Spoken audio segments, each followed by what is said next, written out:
Со кафе и со разговор со сопругата. Кафе може и пред или после поедок, зависно кој како сака. Посебна промена во однос на телото нема.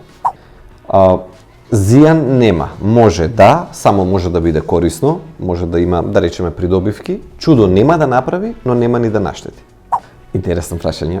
4 се, да речеме, некој минимум, нема максимум. Нема потреба човек да се оптеретува морам 8, морам 9, морам 10 чаши. Зошто? Заради тоа што дневните потреби варираат од ден во ден. Воопшто не, ако човек тера така како што треба, во смисол доволно физичка активност и правилна исхрана, во рок од неколку месеци телесната тежина ќе се стабилизира. Од 1 до 2 килограми. Тука е пресудно од каде почнуваме. Ако човек почнува од 80 килограми, прашањето е едно, ако почнува од 150 килограми, прашањето е друго. Дефинитивно овошје, јас сум поборник на овошјето и како што секогаш кажувам, овошјето треба да се јаде, не треба да се пие. Келј, брокула, спанаки. Месо не јадам едно 10 години, ако не се брои риба повремено.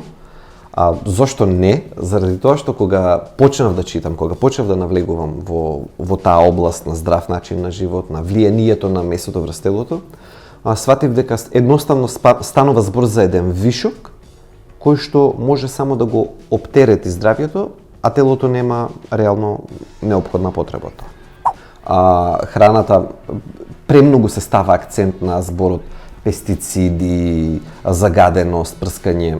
Факт е дека нашите тела не се изградени за да живеат под стаклено ѕвоно, туку дека можеме да се носиме со предизвиците, колку помалку прскана, толку подобро. Факт, но не мора да биде 100% недопрена од хемиска субстанција. Може да бидат повеќе опции, можеме да зборуваме за зеленчуци, за салати, можеме да зборуваме за супи во различни комбинации, така што и ова да е изборот е повеќе од доста.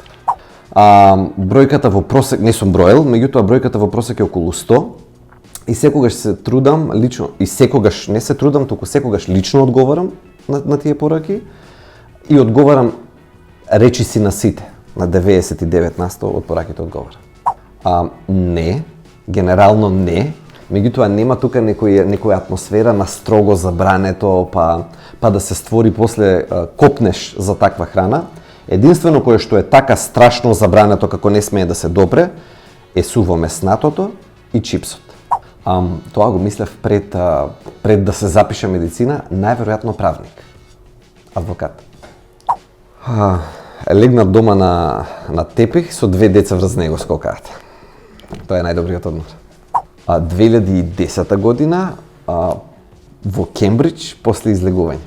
Пешачење, зошто? Ефектите по телото може да бидат позитивни, дефинитивно да бидат дури еднакви, да речеме, како и трчањето. Се разбира, треба да биде доволно долго, но за сметка на тоа пак ги нема потенцијалните повреди и оштетувањата на зглобовите. Така што пешачењето е тоа за што сум голем поборник. Бел. Ме потсеќа на чисто, на добро, на позитивно.